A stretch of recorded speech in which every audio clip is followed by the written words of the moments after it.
isso não faz diferença, porque a escola lhe passa informação. A vida lhe exige competência de ação. O que cai na prova não cai na vida.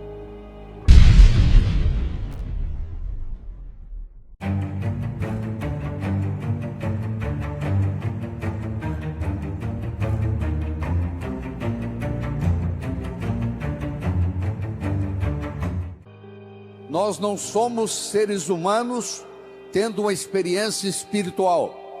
Somos sim seres espirituais tendo uma experiência humana. Não é à toa que nós nascemos chorando, porque nós sabemos a barra que nós vamos enfrentar na vida. Você não faz um bolo só com farinha, nem só com manteiga, nem só com ovos. Você precisa de vários ingredientes. O bolo da vida necessita vários ingredientes. O primeiro ingrediente, eu diria, é o respeito que você tem para com você mesmo. É a sua autoimagem. É o quanto você gosta de você. Ninguém pode ofertar o que não tem. Você não pode ofertar amor para o próximo se você não tem amor por si mesmo. Você não pode ofertar inteligência para o próximo se você não tem inteligência para você mesmo. Você não pode ofertar comunicação para o próximo se você não tem comunicação com você mesmo. Então a primeira coisa que Deus quer da gente é que nós tenhamos o amor próprio, que a gente se respeite no mundo. Isso chama-se autoestima. Isso chama-se autoimagem. E eu tenho uma boa notícia para você. Autoestima e autoimagem não é feito de cimento, não é feito de aço, é feito de linguagem. Ninguém está condenado a ser quem sempre foi. Vou falar de novo. Ninguém está condenado a ser quem sempre foi. Nós somos os únicos animais no planeta Terra que temos a habilidade de transcender. Transcender significa começar de novo. Não interessa o que aconteceu na sua infância, não interessa o sofrimento que você teve até hoje. O seu passado foi uma necessidade para você chegar até aqui. O seu futuro é uma possibilidade para você ir onde você quiser ir. Mas se você não se conscientizar disso, o seu futuro vai ser nada mais, nada menos do que uma repetição dos padrões do seu passado. Quais são os padrões existentes na sua família que você gostaria de se livrar deles? Porque a sua família, como a de qualquer outro, não é perfeita. O indivíduo, para ser médico, precisa fazer medicina. O indivíduo, para ser advogado, precisa fazer direito e fazer o exame da OAB.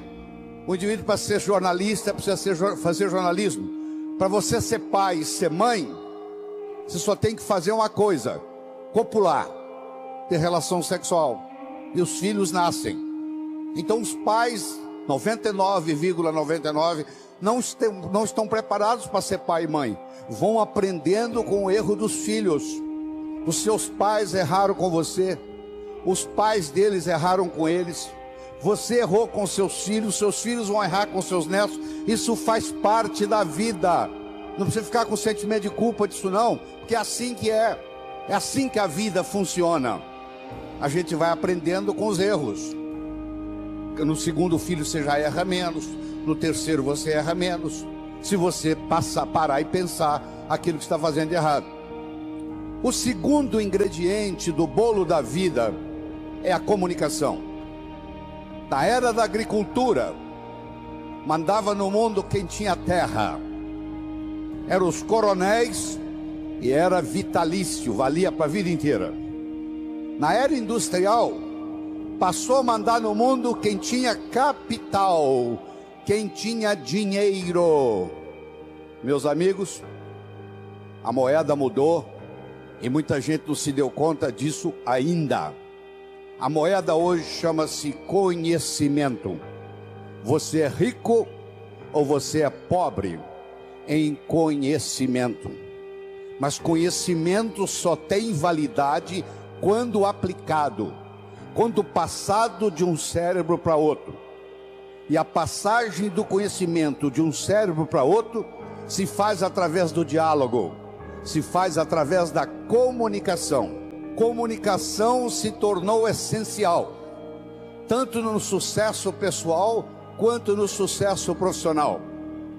E faz parte da natureza do espírito humano evoluir. Você nunca vai encontrar uma pessoa que vai dizer assim, ó, eu vim aqui pedir uma graça para piorar um pouco a minha vida, porque está boa demais. Eu acho que Nossa Senhora Aparecida nunca escutou essa solicitação de alguém que venha visitar o santuário, dizendo que a vida está boa demais e que queria que piorasse um pouco.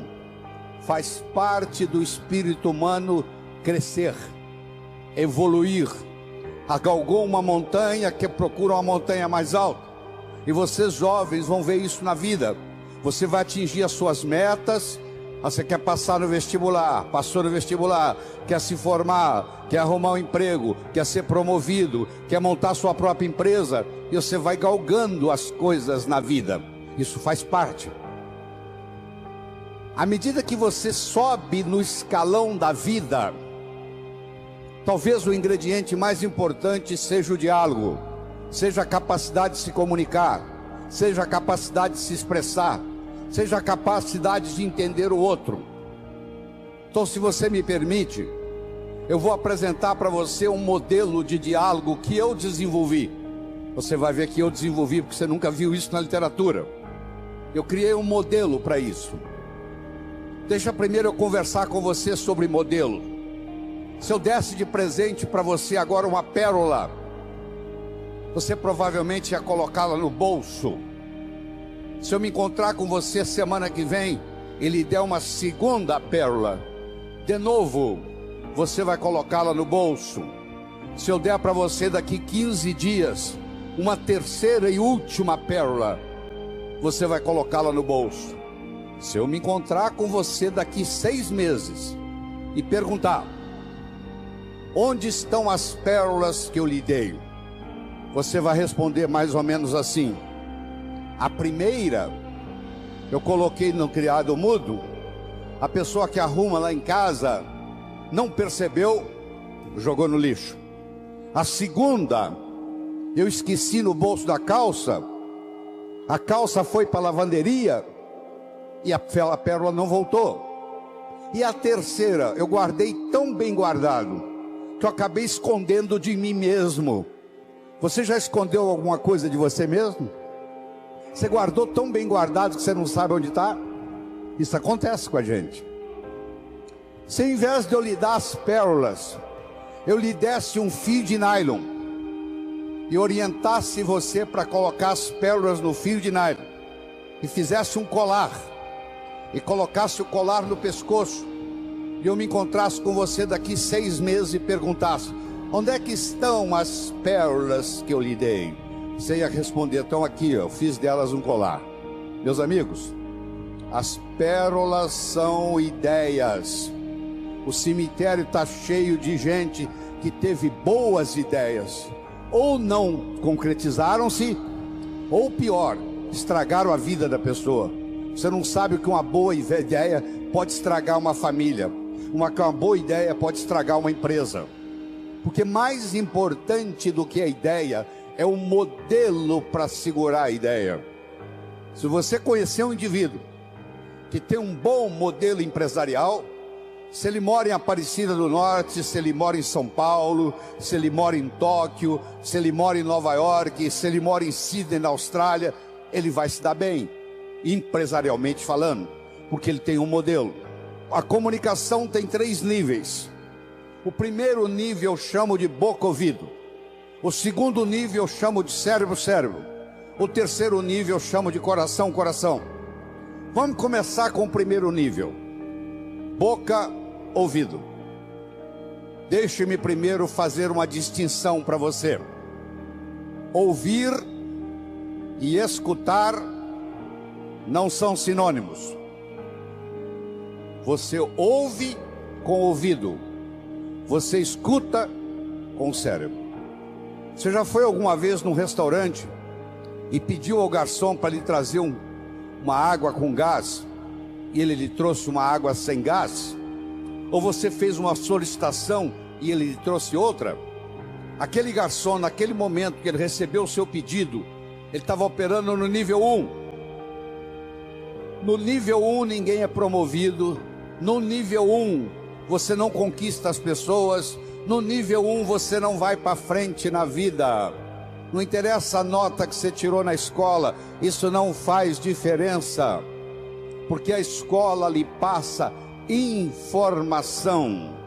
A vida lhe exige competência de ação. O que cai na prova não cai na vida. Se você observar na sua cidade, você vai encontrar indivíduos que eram CDFs, que eram estudantes brilhantes, e hoje são pessoas que estão perdidas na vida. E você vai encontrar também pessoas que eram estudantes medíocres, e hoje são excelentes empresários, estão contribuindo para o bem-estar da comunidade. Por que isso? Porque esses segundos, eles sabem dialogar com o mundo, eles sabem dialogar com a sociedade, eles aprenderam, talvez até intuitivamente, o poder da comunicação. Modelo do nível 1, boca, ouvido. Deixa eu primeiro fazer uma afirmação. Nós só chegamos ao coração das pessoas passando pelo cérebro. Não tem outro caminho. É fácil você gostar de quem você gosta. Eu quero ver você gostar de quem você não gosta, porque se você não gosta da pessoa, fica difícil chegar no coração. O caminho para você você tem que entender a pessoa, entender a problemática dela, entender de onde ela está vindo, por que ela atua daquele jeito. Aí finalmente você aceita a pessoa e chega no coração. Quando você está operando no diálogo no nível 1, não acontece nada. É o pai que está dando um sermão para o filho, e entra num ouvido e sai no outro, e o pai não percebe que ele vem falando isso há 5 anos e não funcionou nada. Pelo contrário, o filho até ficou rebelde de escutar o pai falar aquilo, e o pai não se dá conta que aquilo não é diálogo, que é um monólogo que ele está falando para o vento, porque está entrando no ouvido e saindo no outro. Você deve conhecer um ditado popular que diz assim: a palavra convence, o exemplo arrasta. A palavra convence, o exemplo arrasta. O melhor modo de você educar seu filho não é com sermão. Isso não é diálogo, isso é monólogo. O melhor modo de você educar seu filho é com exemplo, dando exemplos. Aí a água mole em pedra dura, tanto bate até que fura. Ele vai vendo o exemplo daquilo que você quer que ele seja, ele vai observando aquilo todo dia, chega uma hora, ele e ela incorpora na estrutura psicológica. Um pai de 45, uma mãe de 45, que conversa com um filho de 15, ela tem que entender que o filho de 15 nunca teve 45, e uma mãe de 45 já teve 15 anos. Então é função do pai, da mãe, descer ao nível do adolescente, para poder haver uma comunicação. No diálogo, na comunicação, nós temos que modificar um pouquinho aquela frase que você conhece, que não é da Bíblia, tá? Quando eu falar, você vai falar, está na Bíblia, não está não. A frase é assim: faça aos outros o que você gostaria que fosse feito a você. A verdade não é bem essa. Faça aos outros o que os outros gostariam que fosse feito a eles. Se eu convidar você para jantar na minha casa em São Paulo, eu não vou lhe servir o meu prato favorito. Pode ser que você nem coma. Eu vou perguntar o que você gosta. Se eu quero agradar alguém num processo de diálogo, Eu tenho que ver o que a outra pessoa quer ouvir. Eu vou começar por ali, e não o que eu quero passar. Está acontecendo com a gente. Eu quero mostrar o meu ponto de vista para você, mas eu não me preocupo como que você vai receber esse ponto de vista. Aí sabe o que acontece? A natureza colocou um ouvido no mesmo nível do outro. Entra num ouvido e sai no outro. Aí não deixa de ser diálogo, passa a ser monólogo, porque não tem repercussão. Para esse diálogo se ocorrer, primeiro eu tenho que ter uma mensagem forte. Você só vai continuar me escutando se você estiver gostando da mensagem. Eu tenho que ter algo para poder passar para você. Essa é a mensagem.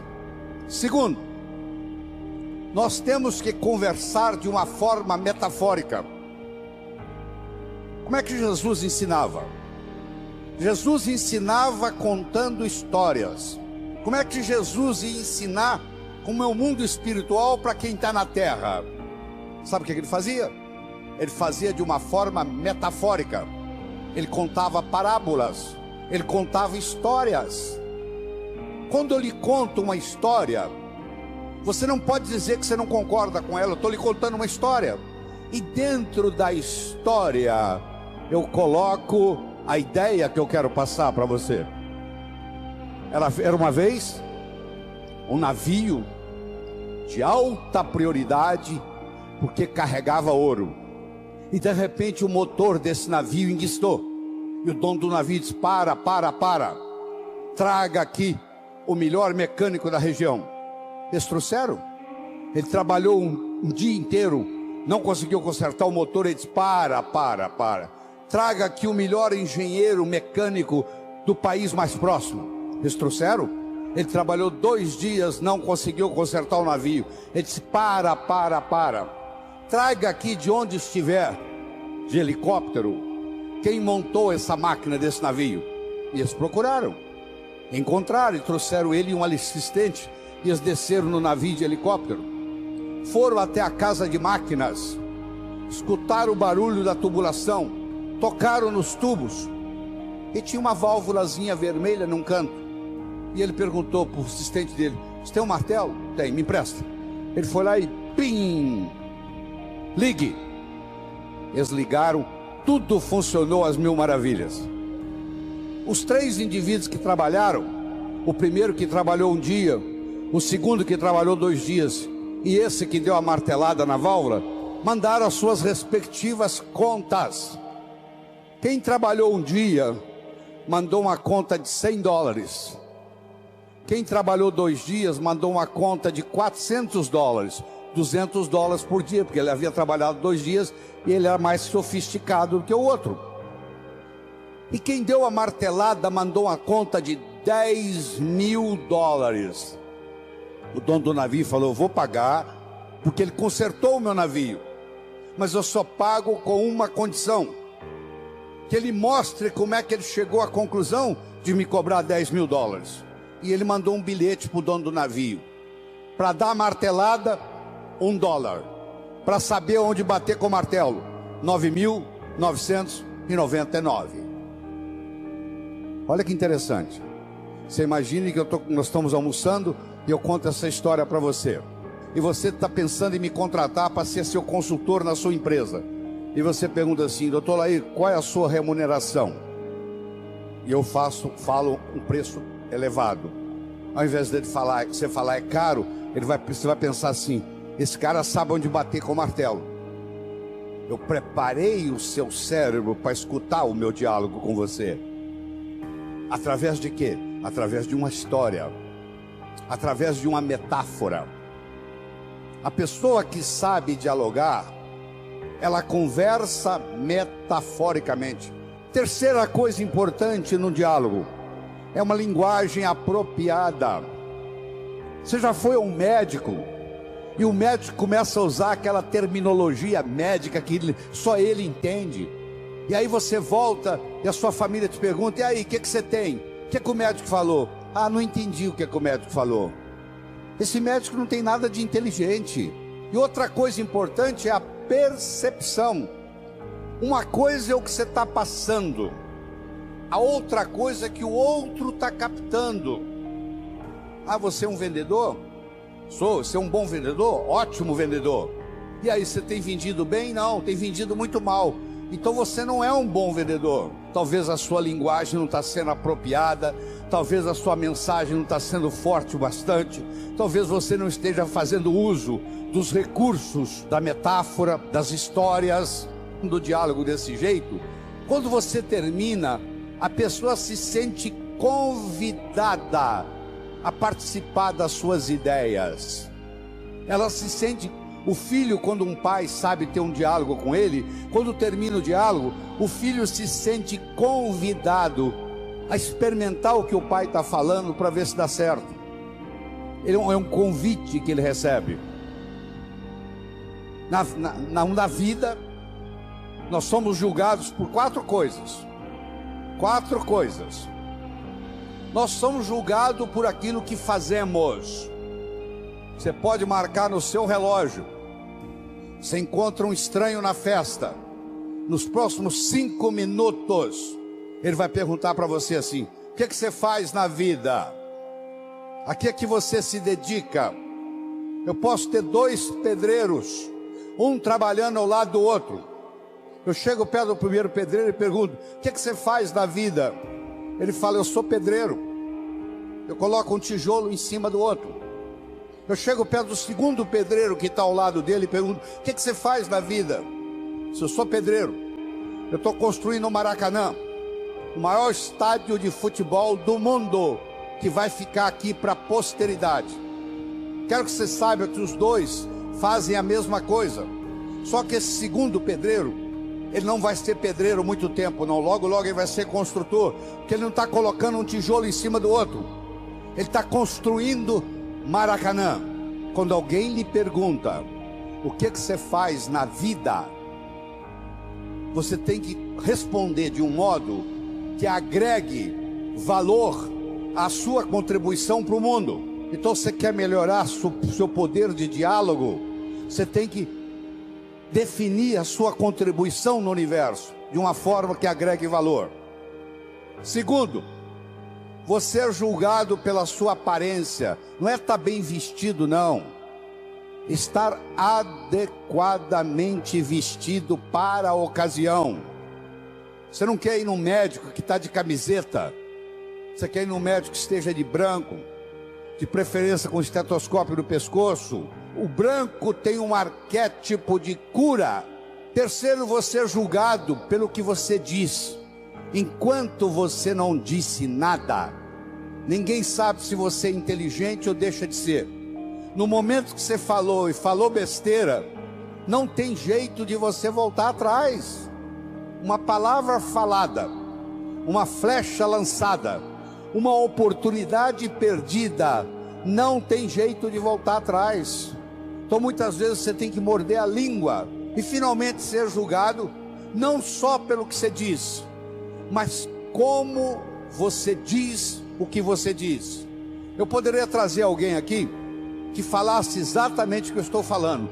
A apresentação poderia ser muito melhor ou muito pior, porque não é só o que eu estou falando que conta, é como eu estou falando o que eu estou falando. E nessa parte do diálogo, de como dizemos o que dizemos, vem o modelo que eu estou discutindo com você, que tem um nível 1, que não acontece nada, que você está perdendo tempo, que é o boca-ouvido. É o que você pede o garçom uma água com gás, ele traz uma água sem gás, porque entrou num ouvido e saiu no outro. E muitas pessoas trabalham nesse nível e não vão para frente na vida, porque comunicação é essencial. Nós começamos falando da autoestima, estamos falando da comunicação, do diálogo. Deixa eu tocar um pouquinho nos outros. O bolo da vida tem vários ingredientes. Outra coisa importante para você jovem que está nos assistindo, e é jovem de qualquer idade: juventude é uma coisa que você decide.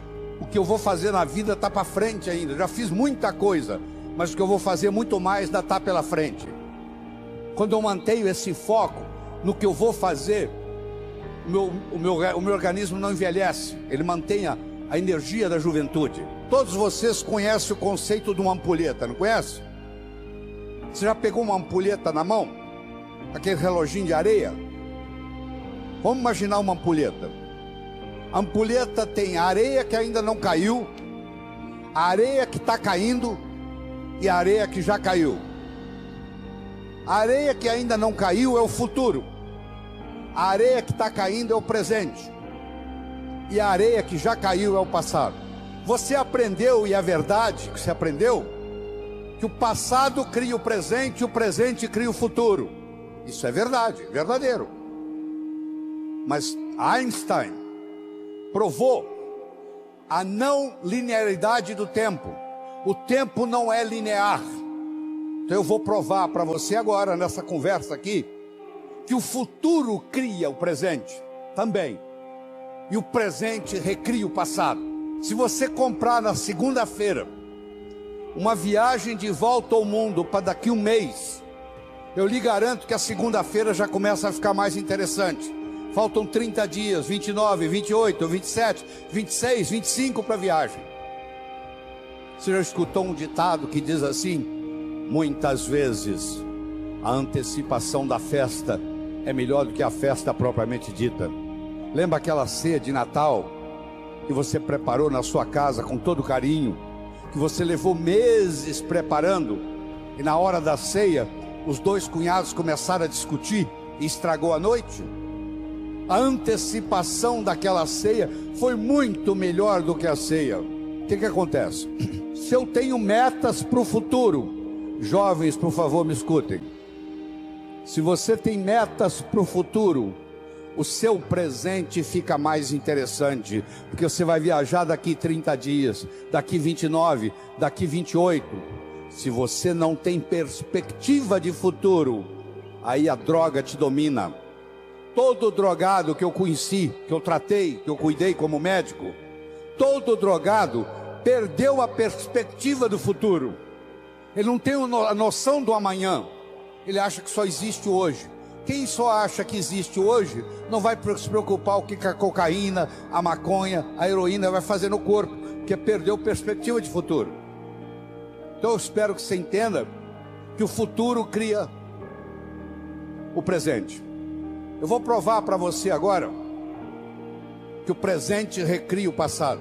Chegou uma senhora e disse: doutor Laí, eu estou aqui porque eu estou num processo de divórcio e fiquei sabendo que o seu curso fortalece o emocional, eu vim aqui fazê-lo. Deixa ele me contar a minha história.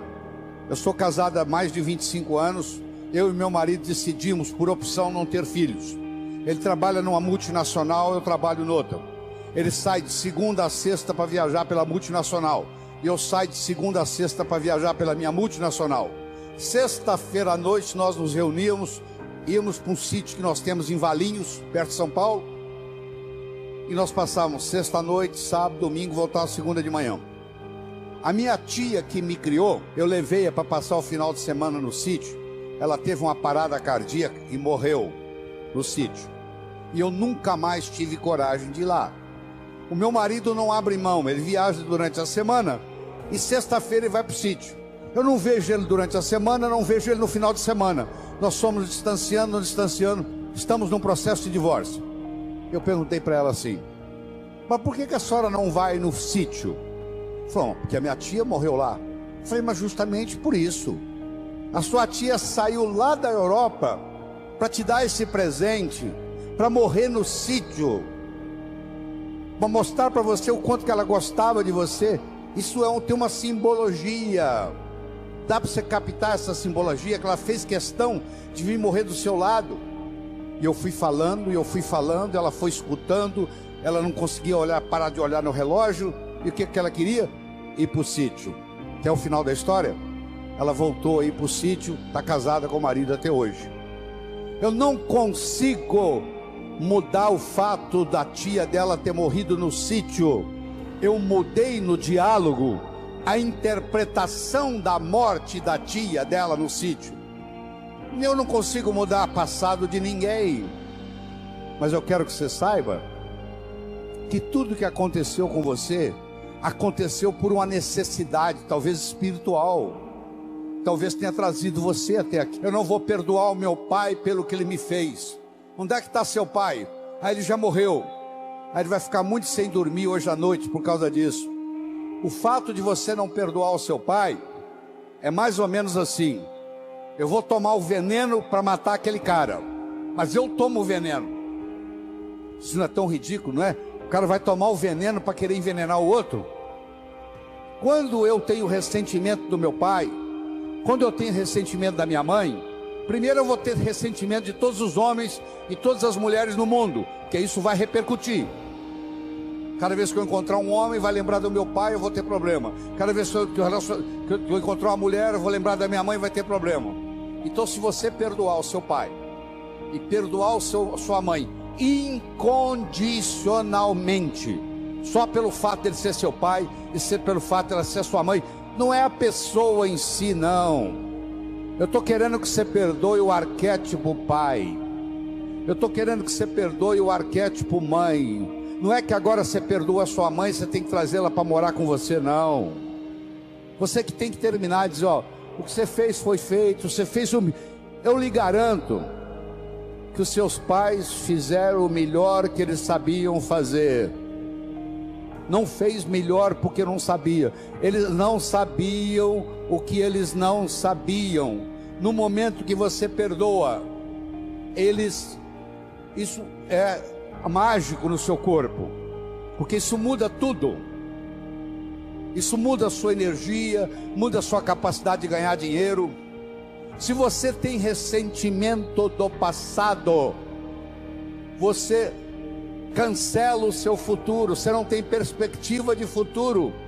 O ressentimento do passado não deixa você ter perspectiva de futuro.